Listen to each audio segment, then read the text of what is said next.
Você está no canal Eu Estudo a Lição com o pastor Samuel Camilo.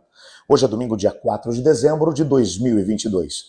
E o tema que estudaremos na nossa lição será misticismo.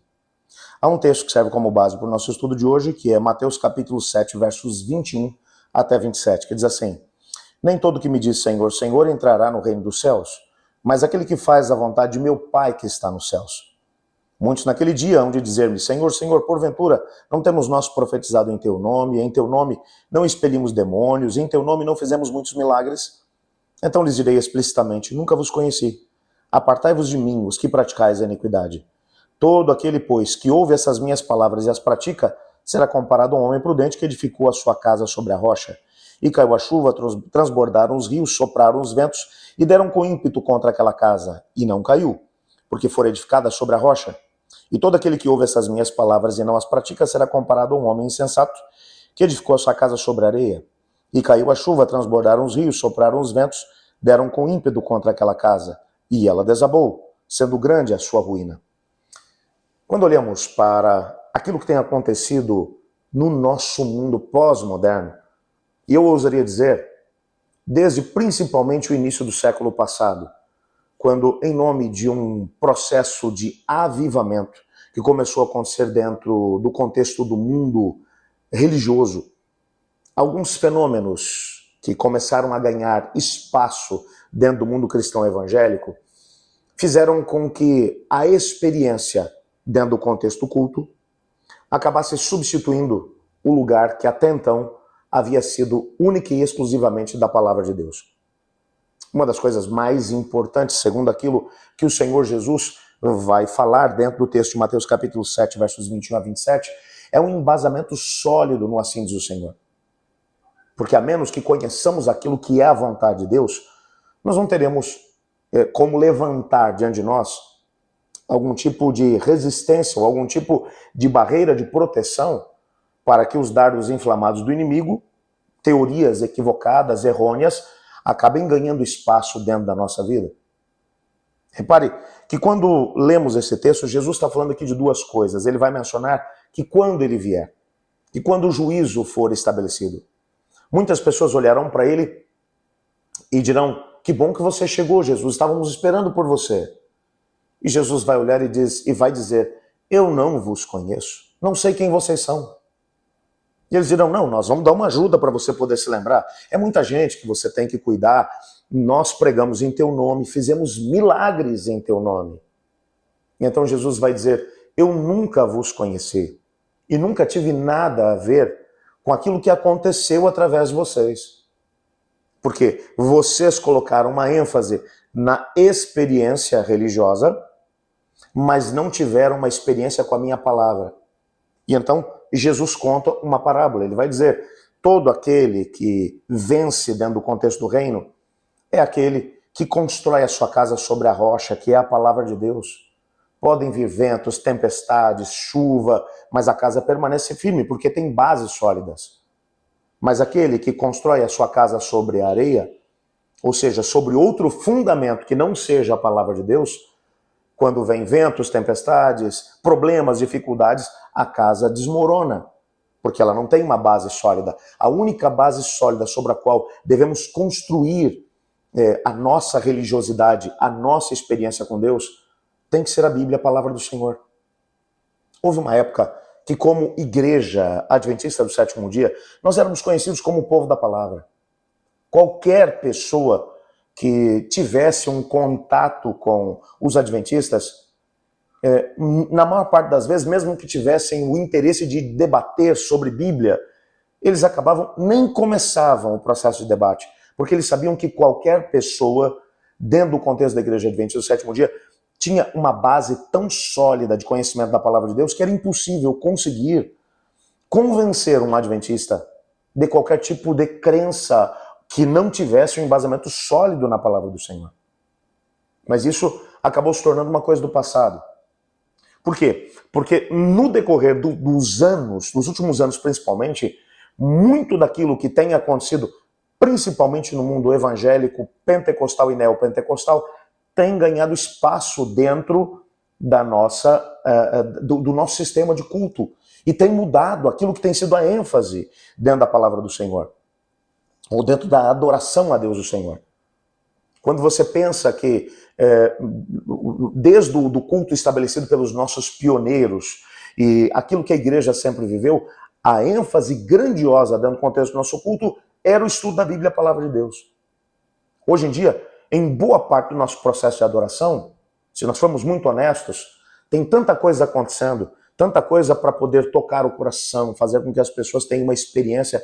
Não tem nada de errado da gente se emocionar, da gente ficar feliz ou triste diante daquilo que a gente experimenta no contexto do culto. Não tem nada de errado em relação a isso. Desde que a Bíblia tenha o lugar principal, desde que o ensino da palavra de Deus tenha a primazia dentro do nosso contexto de adoração. Qual tem sido a nossa realidade? Tudo dentro da forma do culto, desde o processo de música, as orações, desde o processo de adoração com uma liturgia extremamente pesada, tem tempo para tudo. E aí, quando, às vezes, o indivíduo, quando a palavra de Deus vai ser aberta, as pessoas hoje já estão fazendo cultos onde o estudo da palavra de Deus não pode ultrapassar 15, 20 minutos, porque senão as pessoas não vão se sentir atentas em relação àquilo que tá acontecendo. Porque o mais importante é o que você sente. E quando o culto termina, a maior parte das pessoas faz as suas observações sobre o que aconteceu, dizendo: eu não senti nada nesse culto. Não tocou meu coração. Os sentimentos são importantes. Mas precisamos nos lembrar daquilo que a Bíblia mencionou. Enganoso é o coração e desesperadamente corrupto, quem o conhecerá? Portanto, aquilo que são as experiências, os sentimentos, dentro do contexto da adoração, não é tão importante quanto aquilo que acontece através da palavra. A palavra de Deus precisa agir da forma como ela foi preparada para que ela possa agir. Ela nos foi dada, como disse o apóstolo Paulo a Timóteo, para nos corrigir, para instruir, para edificar, para corrigir a injustiça, para nos mostrar o caminho que nós devemos seguir. Portanto, hoje, nós deixamos de ser o povo da palavra. E muito do misticismo que tem ganhado espaço cada vez maior dentro do mundo cristão evangélico tem ganhado espaço também dentro da nossa igreja. Há uma definição que vai aparecer no nosso guia de estudos que eu achei muito interessante. Logo na abertura da nossa lição de hoje, onde o autor diz assim: o mundo tem sido inundado pelo misticismo. E a palavra misticismo é um termo complexo que engloba uma enorme variedade de ideias. Do ponto de vista religioso, a palavra sugere a união do indivíduo com o divino, ou absoluto, em algum tipo de experiência espiritual ou até mesmo transe. Isso caracteriza a experiência de adoração, até mesmo de certas igrejas. Os fenômenos variam de forma e intensidade, mas a tendência é substituir a autoridade da palavra de Deus pelas experiências subjetivas. A Bíblia perde muito da sua função doutrinária e o cristão fica vulnerável às suas experiências pessoais. A religião subjetiva não protege contra os enganos do tempo do fim. E é claro que isso tudo foi muito pensado pelas forças do mal. Exatamente na época em que uma grande quantidade de enganos estariam sendo introduzidos dentro do contexto da igreja, o próprio processo de culto e de ensino da palavra de Deus, dentro do contexto até mesmo da igreja de Deus, seria substituído pelo misticismo, aonde a experiência de arrebatamento, de transe, eu senti um arrepio aqui. Bom, mas as pessoas passam por uma experiência arrebatadora dentro do contexto da religiosidade, mas quando viram a esquina continuam a viver o mesmo tipo de vida sem comprometimento que tinham quando chegaram ao processo de culto, à igreja, para poder cultuar a Deus. Apenas o conhecimento da palavra de Deus aplicado à nossa vida pelo Espírito Santo do Senhor pode nos vacinar contra os enganos desse tempo. E isso é tão importante que, para concluir aqui as minhas considerações, eu quero compartilhar com você aquilo que Ellen White menciona no livro Grande Conflito, nas páginas 434 e 435. Veja o que ela diz. A teoria que diz que não importa o que as pessoas creiam é um dos enganos mais bem-sucedidos de Satanás. Ele sabe que a verdade recebida por amor santifica a alma de quem a recebe. Portanto, está constantemente procurando substituí-la por falsas teorias e fábulas, ou até mesmo por um outro evangelho.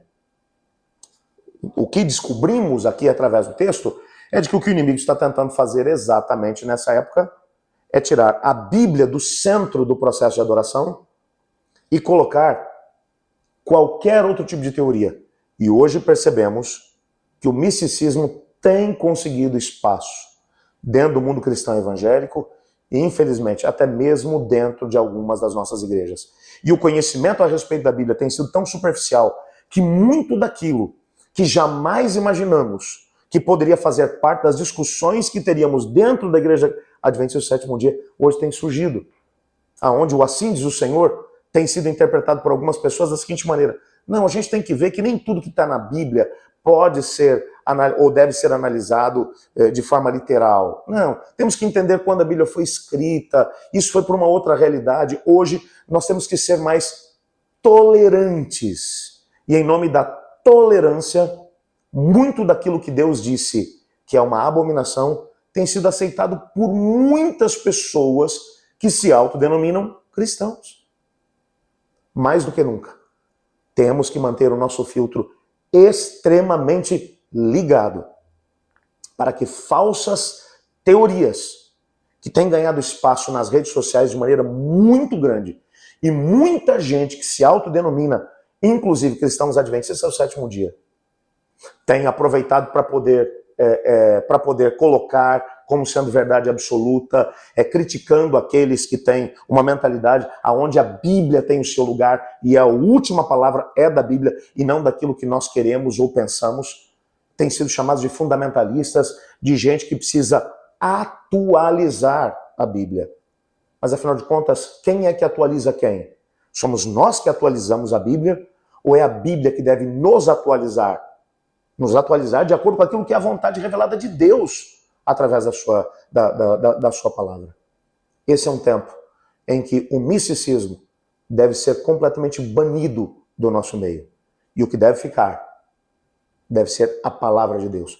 Isso não significa que nós não devemos abrir espaço para que o Espírito de Deus trabalhe no nosso coração, porque ele também trabalha através das emoções. Eu não estou dizendo para podermos tirar qualquer tipo de emoção dentro do contexto do culto. Eu estou dizendo que nós não podemos substituir a forma do culto ou substituir a palavra de Deus pela forma do culto, como em muitos lugares tem acontecido. Em alguns lugares onde às vezes a gente chega para poder pregar, para poder abrir a palavra de Deus, repito a informação que dei no começo. Você percebe tanta coisa acontecendo dentro do contexto da adoração, e quando a palavra de Deus vai ser aberta, se você... E os próprios líderes da igreja dizem: olha, trabalhe aí com 15, 20 minutos, porque senão a igreja não vai aguentar. Como assim? Numa época em que a igreja tem que ser edificada pela palavra de Deus, a palavra não tem mais um lugar de destaque dentro do contexto do culto. Nossos olhos têm que ser abertos. E precisamos sim ser edificados pela palavra de Deus. Eu queria orar para que Deus nos desse sabedoria para vivermos essa realidade. Junte-se a mim. Obrigado, Pai, porque em Tua palavra descobrimos que o Senhor nos ama e que por isso nos deu a Sua palavra revelada. Ajuda-nos a vivermos por ela, pois em nome de Jesus que oramos. Amém. Eu estudo a lição e você?